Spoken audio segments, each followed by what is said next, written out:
வணக்கம்.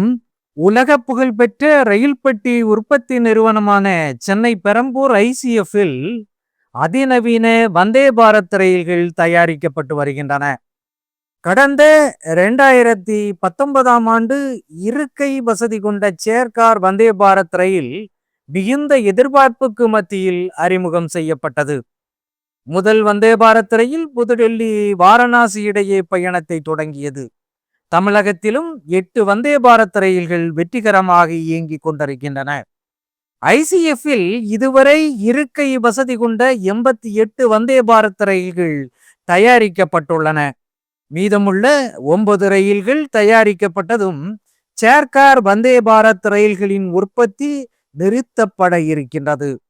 இந்த நிலையில் அதிநவீன வசதிகளை கொண்ட இந்தியாவின் முதல் ஸ்லீப்பர் வந்தே பாரத் ரயிலை பெங்களூருவில் உள்ள பாரத் எர்த் மூவர்ஸ் நிறுவனமும் சென்னை ஐசிஎஃப்பும் இணைந்து உருவாக்கியுள்ளது. 16 பெட்டிகளை கொண்ட அந்த அதிநவீன ரயிலை அகமதாபாத் மும்பை வழித்தடத்தில் மணிக்கு 180 கிலோமீட்டர் வேகத்தில் இயக்கி சோதனை நடத்தினார்கள். சோதனை முடிவுகளின்படி சில மாற்றங்களுடன் கூடிய புதிய படுக்கை வந்தே பாரத் ரயில்களை முழு வீச்சில் சென்னை ஐசிஎஃப் தயாரித்து கொண்டிருக்கின்றது. அடுத்த சில மாதங்களில் 9 படுக்கை வந்தே பாரத் ரயில்கள் தயாராகிவிடும்.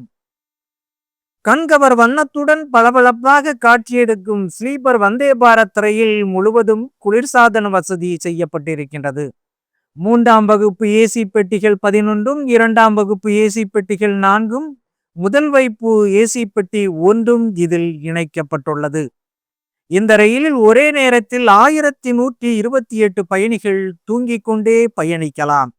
ரயில் இன்ஜினை இயக்கும் லோகோ பைலட்டிடம் பயணிகள் அவசர தேவைக்கு பேசும் வசதியும் இதில் இடம்பெற்றிருக்கின்றது. இந்த அதிநவீன அதிவிரைவு ரயிலில் ஒன்றினை தயாரிக்க 120 கோடி ரூபாயை இந்திய அரசு செலவிடுகின்றது. இந்த படுக்கை வந்தே பாரத் 120 கிலோமீட்டர் வேகத்திலும் கொஞ்சம் கூட அதிராமல் செல்லும் ஆற்றலை கொண்டிருக்கின்றது. இந்த ஸ்லீப்பர் வந்தே பாரத் ரயிலை பற்றிய எதிர்பார்ப்பு பயணிகள் மத்தியில் அதிகரித்திருக்கின்றது. விரைவில் முதல் ரயிலை கன்னியாகுமரிக்கும் ஸ்ரீநகருக்கும் இடையே இயக்க திட்டமிடப்பட்டிருப்பதாக அதிகாரிகள் கூறியுள்ளனர். அதுபோல் இன்னொரு ரயிலை கேரளாவின் கொச்சிவேலி பெங்களூரு வழித்தடத்தில் இயக்கவும் முடிவு செய்திருப்பதாக தெரிகின்றது. அடுத்து 24 பெட்டிகளை கொண்ட ஸ்லீப்பர் வந்தே பாரத் ரயில்களை தயாரிக்க மத்திய அரசு உத்தரவிட்டுள்ளது. அதில் ஒரே நேரத்தில் சுமார் 1700 பேர் தூங்கிக் கொண்டே பயணிக்கலாம். அந்த வரிசையில் முதல் கட்டமாக 50 ரயில்களை தயாரிக்க ஐசிஎஃப்க்கு ஆர்டர் வழங்கப்பட்டிருக்கின்றது. நாடு முழுவதும் முக்கியமான வழித்தடங்களில் 400 வந்தே பாரத் ரயில்களை இயக்க ரயில்வே இலாகா திட்டமிட்டிருக்கின்றது. நன்றி, வணக்கம்.